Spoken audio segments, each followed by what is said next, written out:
Hello बच्चों, चलिए प्रश्न पढ़ते हैं। तो प्रश्न में दिया गया है, निम्न में से कौन सा कारक क्रिसमस कारक के नाम से जाना जाता है। तो हमारे पास विकल्प हैं, कारक आठवां, कारक बारहवां, कारक चौथा या फिर कारक नौवां।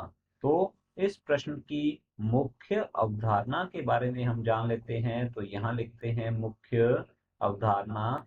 इस प्रश्न की मुख्य अवधारणा है हमारे पास रक्त स्कंदन। तो यहाँ हम लिखते हैं रक्त स्कंदन से हमारा संबंधित यह प्रश्न है। रक्त स्कंदन जो है यह एक सुरक्षात्मक क्रियाविधि है। तो यहाँ लिखेंगे यह एक सुरक्षात्मक क्रियाविधि है जो कि चोट लगने पर, तो यहाँ लिखते हैं चोट लगने पर अधिक बहिस्राव, अधिक रक्त बहिस्राव को रोकती है, बहिस्राव को रोकती रोकती है। तो यह एक प्रकार की सुरक्षात्मक क्रियाविधि है। इसे रक्त का थक्का निर्माण भी कहा जाता है। तो यहाँ लिखेंगे इसे रक्त का थक्का निर्माण भी कहते हैं। और रक्त के थक्के के निर्माण में कुल 13 रक्त स्कंदन कारक, रक्त स्कंदन कारक जो है ये शामिल होते हैं।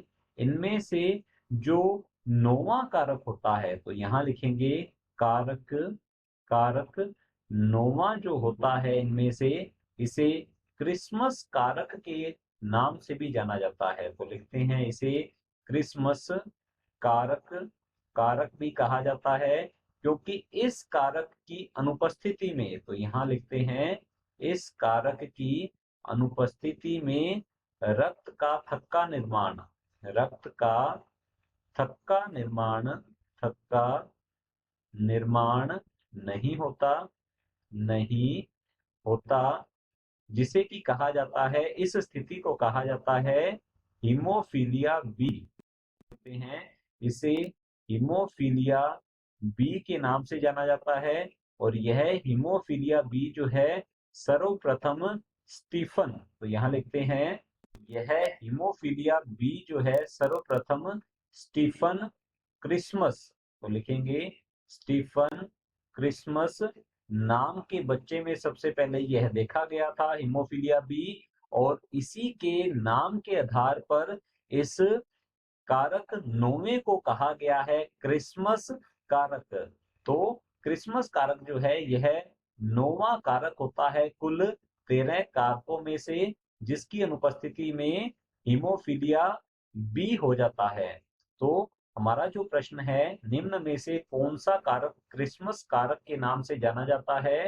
तो हमारा पहला विकल्प है कारक आठवां। तो हमारा पहला विकल्प जो है ये गलत होगा। बी विकल्प है कारक बारहवां, तो हमारा बी विकल्प भी गलत होता है। सी दिया गया है कारक चौथा, तो हमारा सी विकल्प भी गलत होगा।